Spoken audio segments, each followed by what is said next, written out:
Oh yeah, yeah, that's right. We're back. And yes, I'm talking about the Curse of Strahd. This is a dark one. They're all dark, really. Unless, of course, you're watching the movie Twilight, and then it's a totally different story.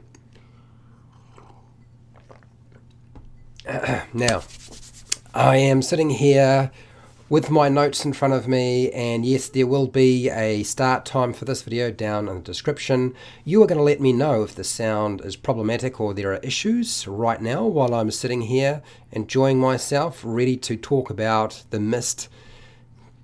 Normally, if you haven't been part of my live streams, I will do my presentation first and then open it up for questions and answers, and that's exactly what I'm going to do in this case.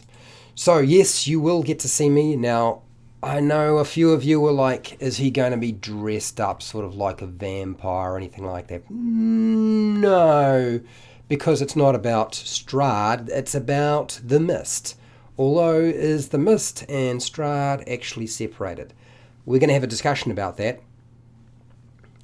And I'm going to go over this pretty shortly. Okay, so sit back, get comfortable, grab a drink, grab some food, do what you're going to do, and I'll do my entry and then we'll go from there. I'll just pull out these earplugs because I can hear myself and it's driving me nuts. It's actually quite difficult to talk and then listen to the playback at the same time. Let's just clear out the ears. All right, okay. So, getting started, getting ready, getting organised. And in giving people time to get into the room. Look, every opportunity to poke fun at Twilight, I am not going to if I can find more of them, I'm going to use them. It's as simple as that. All right, here we go.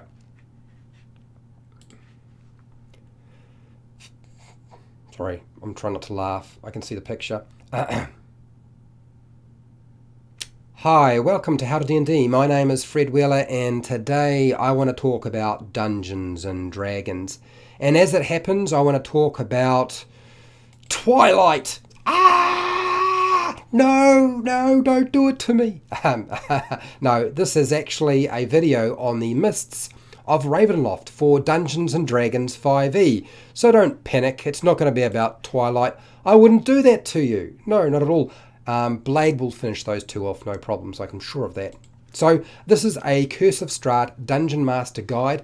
It's not for the players, so if you're a player, don't hang around. Go and watch one of my other videos. I have hundreds of them. I'm sure they will help you out in some way, and that's really where you should be right now rather than watching this video, because spoilers are ahead, and also sort of the mechanics and the flavor of the Mist, because is the Mist just a mechanical tool that the Dungeon Master uses, or is the Mist an actual character? And I'm going to say to you that I think the Mist is in fact both of these. The Mist can be used as a character and a Dungeon Master tool. So, if you turn to page 23 and 24 of the Curse of Strahd, it will provide you with bugger all information on the Mist. There is some mechanical information there. The rest of it is scattered throughout the book, and as an overall sort of arching concept, the Mist is actually quite important, and Chris Perkins has talked about the Mist being really important, yet in the adventure itself there is actually very, very little information to use as a Dungeon Master, and I think that's a shame. So I'm going to make a difference. I'm going to add in my 2 cents and give you my take on the Mist. What is the Mist? Let's start with that as a question. It is a deadly fog. It's deadly to land creatures, flying creatures. You can't fly over this. You can't walk through this stuff. It surrounds the lands of Barovia. It engulfs all creatures that enter it. And if they are not turned back, they disappear, never to be seen again. It is a barrier between the rest of the material world and the dark lands of Barovia. It is a creature. A creature, yes, I mean it. It is a creature with no form, controlled by Strahd, but also, to a limited degree, controlled by Strahd, but also controlled by the dark gods that put Strahd here. Yes, that's right, the Dark Gods created this thing, and Strahd is here for a particular reason. And the Dark Gods, only they know the reason why Strahd is trapped in Barovia, but the mist is actually controlled by the Dark Gods ultimately. It's a form of limbo as a place, but also a creature of malice. It has its own personality, which stems and bleeds over from the personality of the Dark Gods and Strahd into the lands. So don't mess with the mist. It's a bad thing to mess with. It is also a story hook, which can be moved pretty much anywhere. For a Dungeon Master, you can put it, place it, position it as you see fit. Very, very easy to do. Now, what is the effect of the mist? Well, the book, and really that's really all the book does, is it does provide us with some basic idea of what the mist is supposed to do mechanically. So a DC 20 Constitution saving throw is required when you are in this stuff, and if you fail it, you gain a level of exhaustion, which you can't get rid of until you leave the mist or the fog.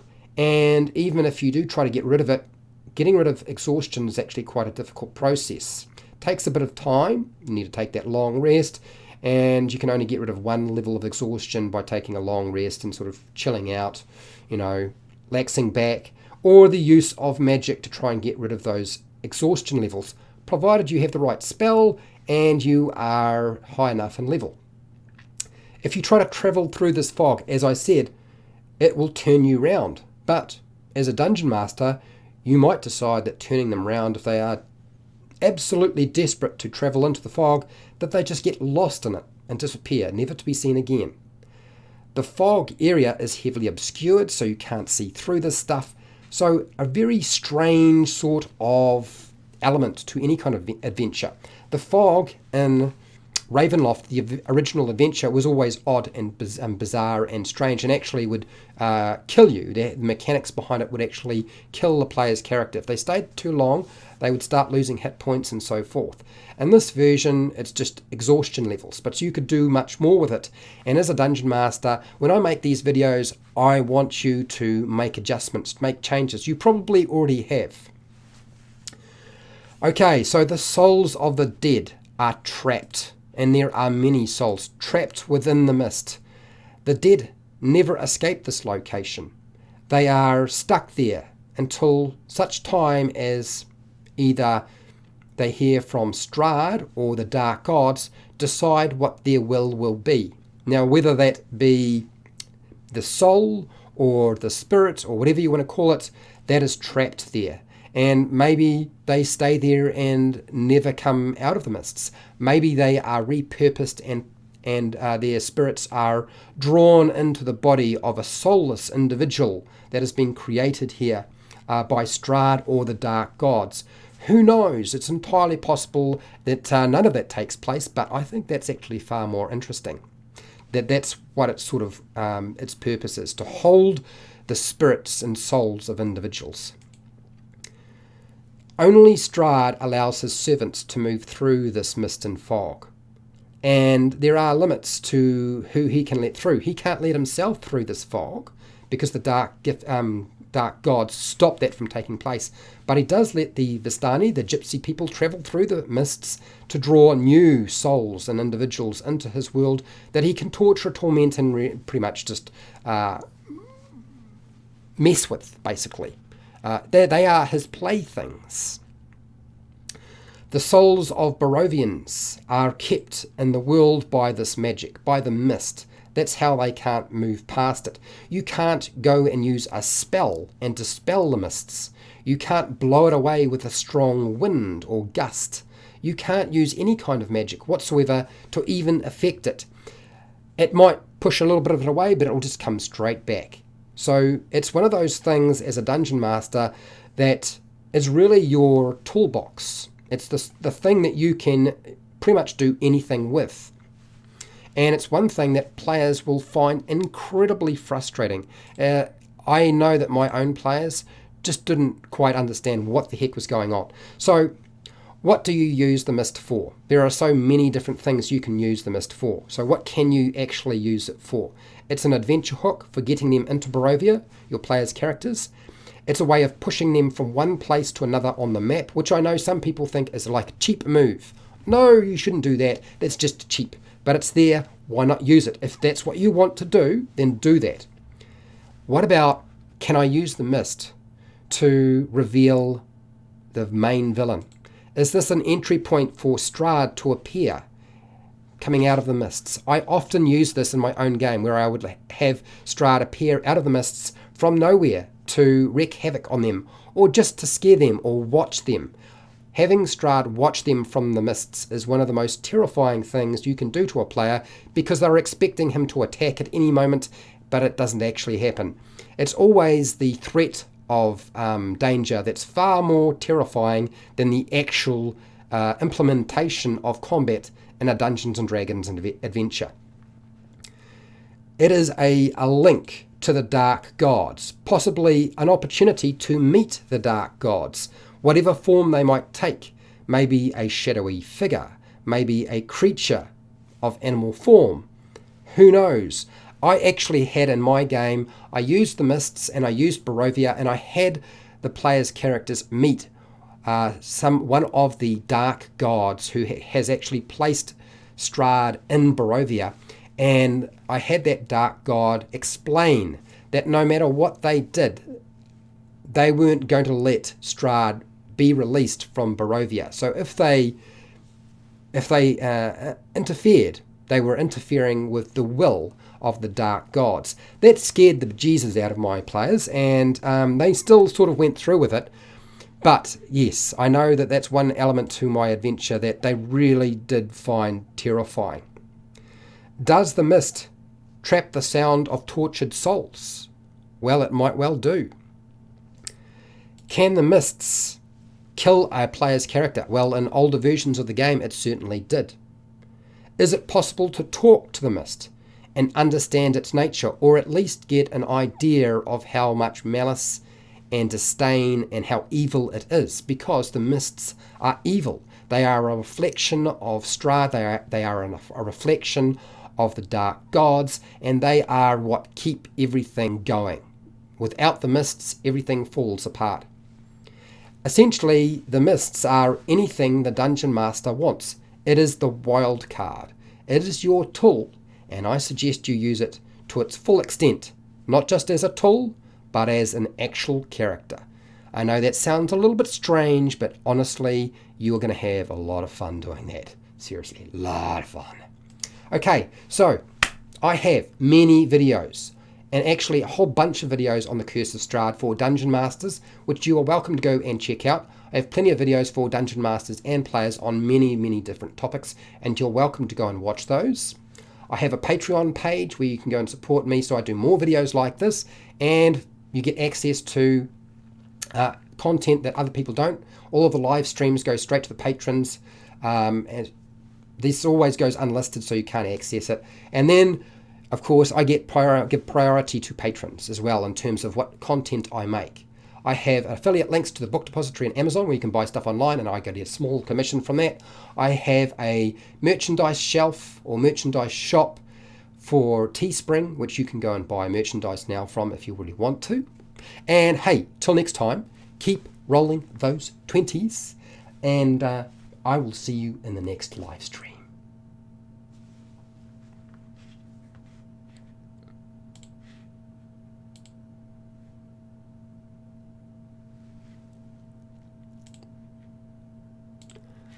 I'm not gone. I am just drinking some water. And I'm getting my glasses on so I can actually read the text. So a bit further away than my notes. I'm hoping people enjoyed this.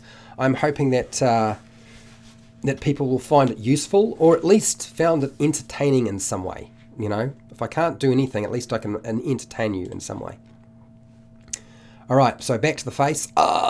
It's a okay, all right. Okay, let's have a look at what we've got here in the comments. Remember, make sure you type in your question quickly. Otherwise, hey, it's going to get lost. How's it going, Scott? Hi, Matt. Oh, the whole crew's here. Curse of Strahd, mahaha. Yes, that's right. Exactly.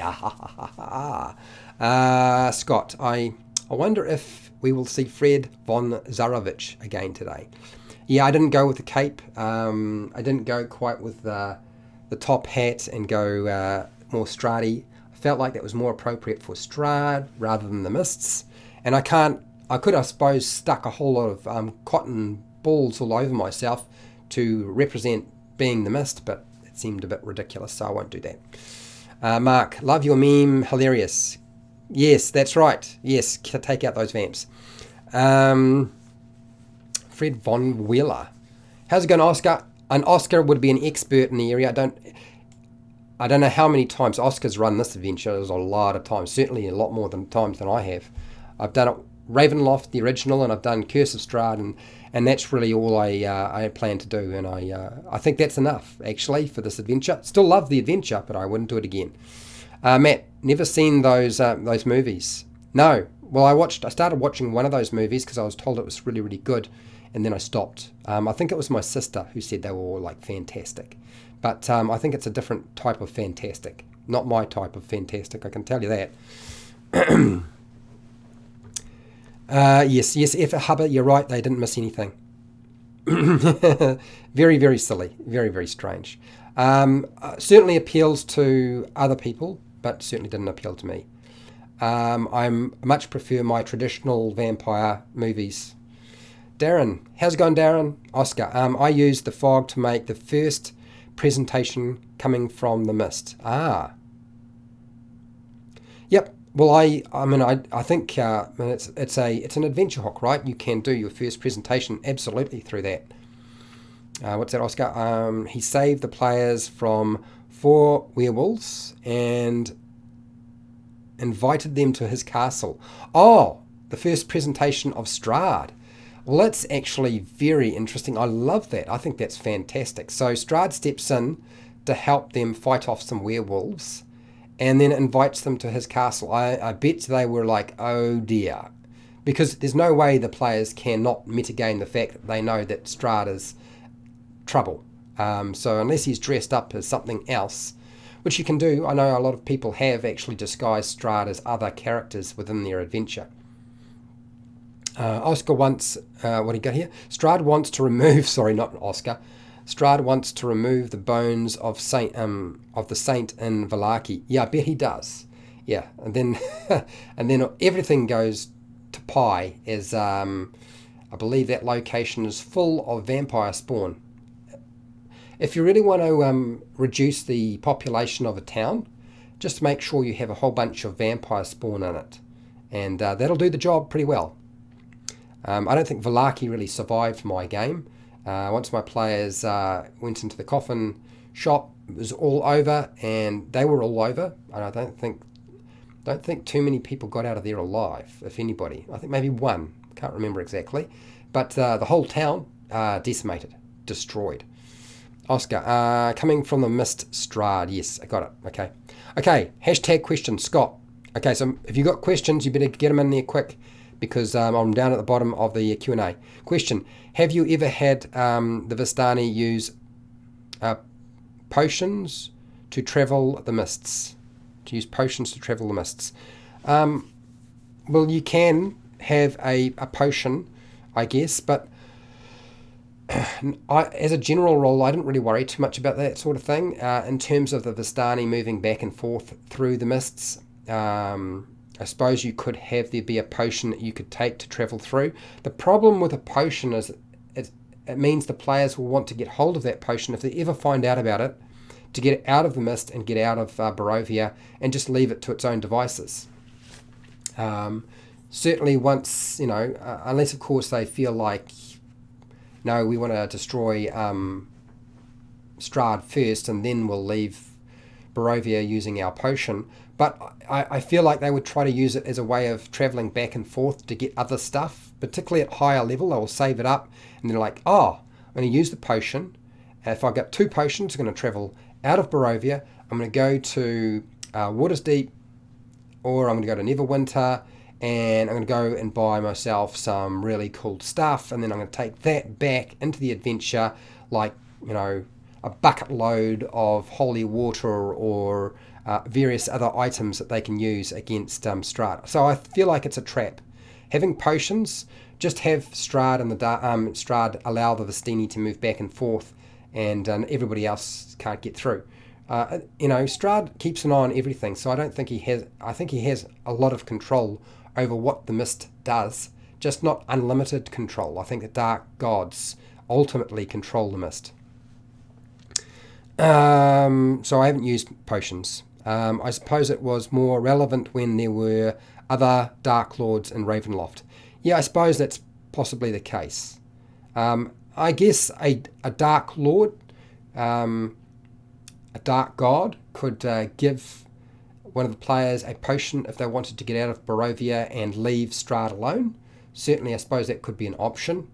But yes, I didn't really present that as an option when I used the Dark God that I presented to them, because they didn't say anything about. They stayed pretty quiet and coy about whether they would just go and destroy Strahd, particularly when they started talking about destroying the vampire, and the response was, we don't want that. I think that they just backed off. Okay, Joe, how big a part does Esmeralda and Rudolph van Richten play in the adventure? Well, I feel like that's another video, and their own separate videos at that. But Esmeralda plays a big part. They'll come across her when they get to the tower. And then I think Esmeralda, as an NPC, stayed with the party in my group for quite a long time until she was killed and torn apart by werewolves.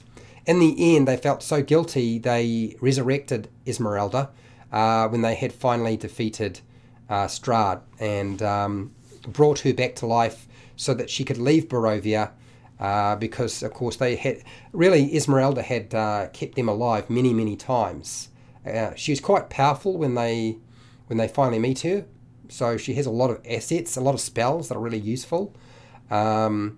They won't meet Rudolph van Richten very much. You basically meet Rudolph incognito, in disguise, in Vallaki, and then later on you can meet him at the tower, and then after that it's not till the very end. He doesn't reveal himself till the very end when they finally face the vampire. And I really used him more as a backup if things went wrong. Things did not go wrong when they finally faced Strahd. They were powerful enough and they had enough artifacts at their disposal that they could take him on. So yeah, I'll do videos on those topics anyway. Okay, hashtag. And is Igawolf in this book, or is she only in the 4E Ravenloft? I'm not sure if you're Igawolf. It sounds familiar. It's been a while since I've run this adventure. In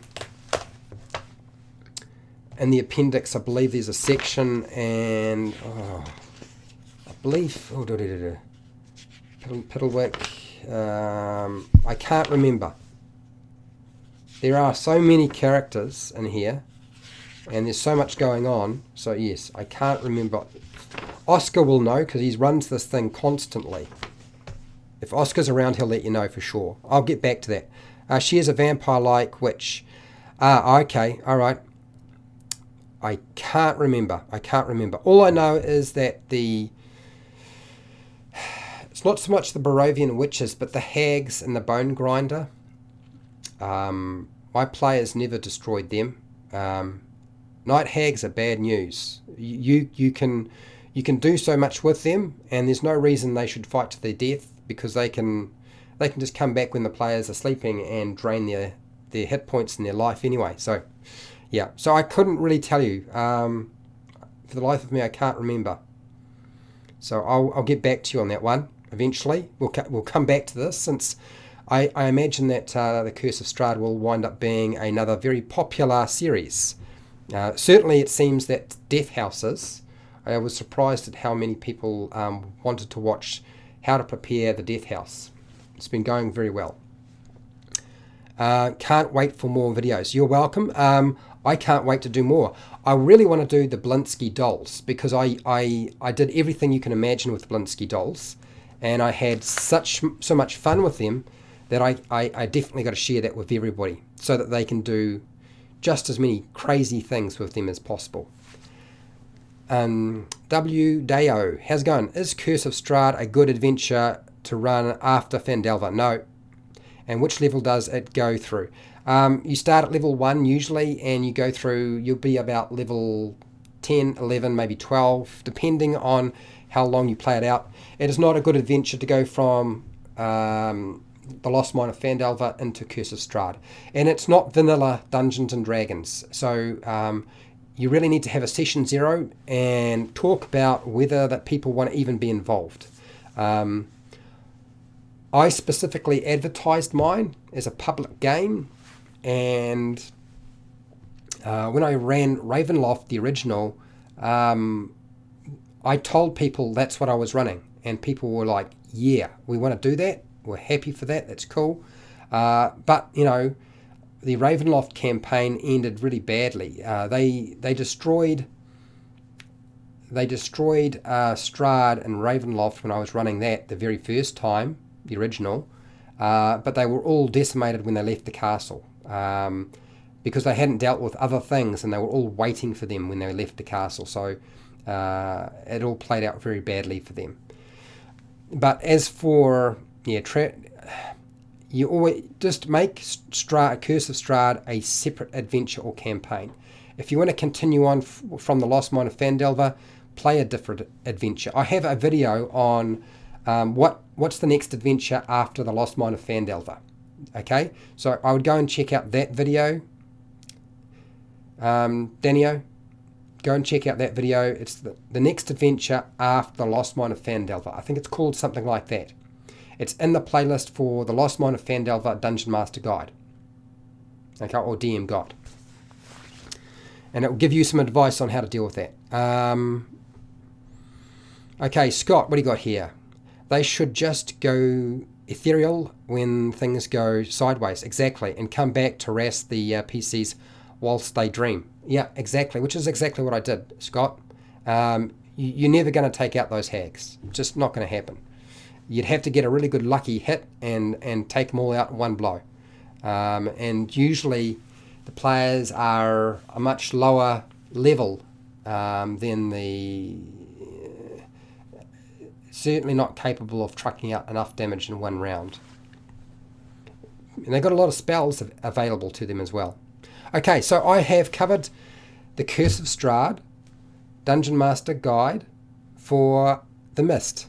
And I'm really serious. You know, when you use the Mist in your game, play it as a character. It's its own entity. There's so many things in this whole story that are, even though they seem like inanimate objects or they seem like it's not normally a character, they have their own character, so use them.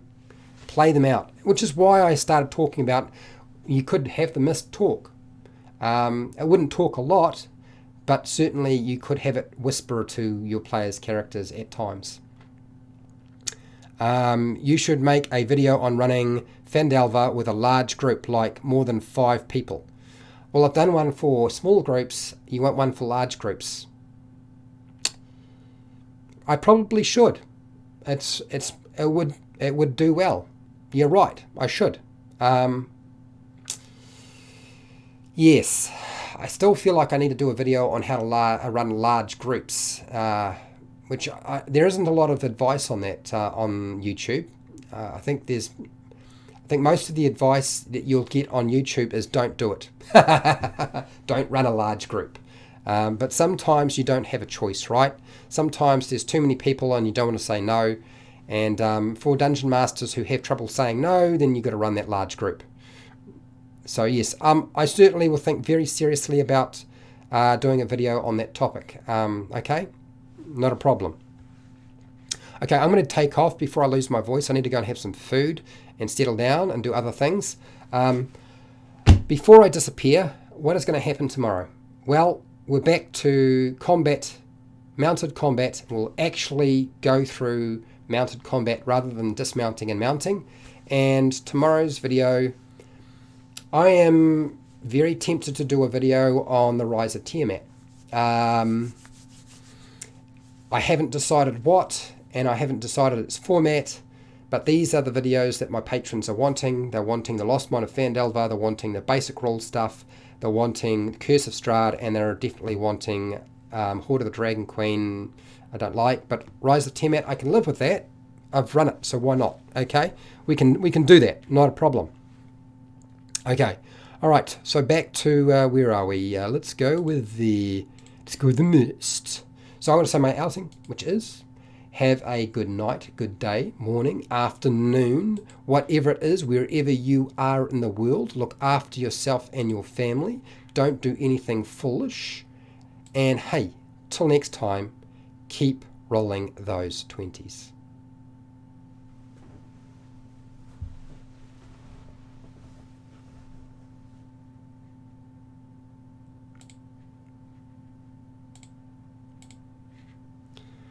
Remember, once this video goes unlisted, which it will, you can't get back into it.